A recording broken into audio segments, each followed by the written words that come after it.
ఆదికాండము 33వ అధ్యాయము. యాకోబు కన్నులెత్తి చూచినప్పుడు ఏశావును అతనితో 400 మంది మనుష్యులను వచ్చుచుండిరి. అప్పుడు అతడు తన పిల్లలను లేయా రాహేలులకును 2 దాసీలకును పంచి అప్పగించెను. అతడు ముందర దాసీలను వారి పిల్లలను, వారి వెనుక లేయాను ఆమె పిల్లలను, ఆ వెనుక రాహేలును ఏసేపును ఉంచి తాను వారి ముందర వెళ్ళుచు తన సహోదరుని సమీపించు వరకు 7 మార్లు నేలను సాగిలపడెను.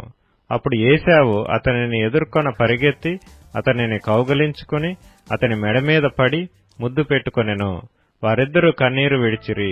ఏశావు కన్నులెత్తి ఆ స్త్రీలను పిల్లలను చూచి, వీరు నీకేమి కావాలనని అడిగినందుకు అతడు, వీరు దేవుడు నీ సేవకునికి దయచేసిన పిల్లలే అని చెప్పెను. అప్పుడు ఆ దాసీలను వారి పిల్లలను దగ్గరకు వచ్చి సాగిలపడిరి. లేయాయు ఆమె పిల్లలను దగ్గరకు వచ్చి సాగిలపడిరి. ఆ తరువాత ఏసేపును రాహేలును దగ్గరకు వచ్చి సాగిలపడిరి. ఏశావు, నాకు ఎదురుగా వచ్చిన ఆ గుంపంతయు ఎందుకని అడుగగా అతడు, నా ప్రభువు కటాక్షము నా మీద వచ్చుటకే అని చెప్పెను. అప్పుడు ఏశావు, సహోదరుడా, నాకు కావలసినంత ఉన్నది, నీది నీవే ఉంచుకొమ్మని చెప్పెను. అప్పుడు యాకోబు, అట్లు కాదు, నీ కటాక్షము నా మీద నున్న ఎడల చిత్తగించి నా చేత ఈ కానుక పుచ్చుకొనుము. దేవుని ముఖము చూచినట్లు నీ ముఖము చూచితిని.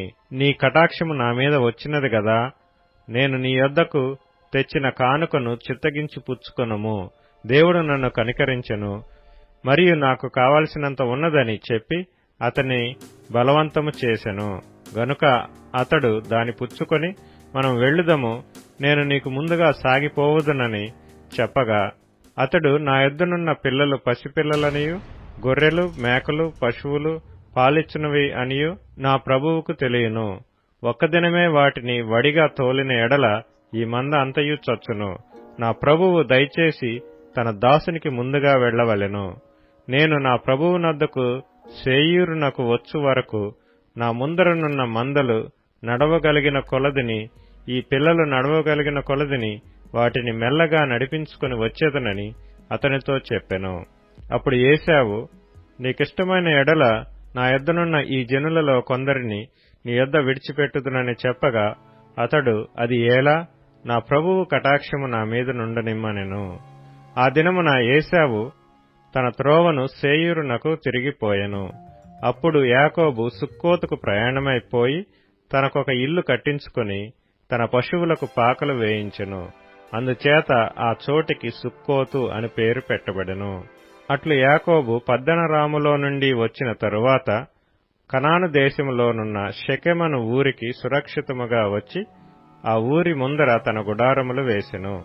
మరియు అతడు తన గుడారములు వేసిన పొలము యొక్క భాగమును షెకెము తండ్రి అయిన హమోరు కుమారుల యొద్ద 100 వరహాలకు కొని అక్కడ ఒక బలిపీఠము కట్టించి దానికి ఏల్ ఎలోహేయి ఇశ్రాయేలు అను పేరు పెట్టెను.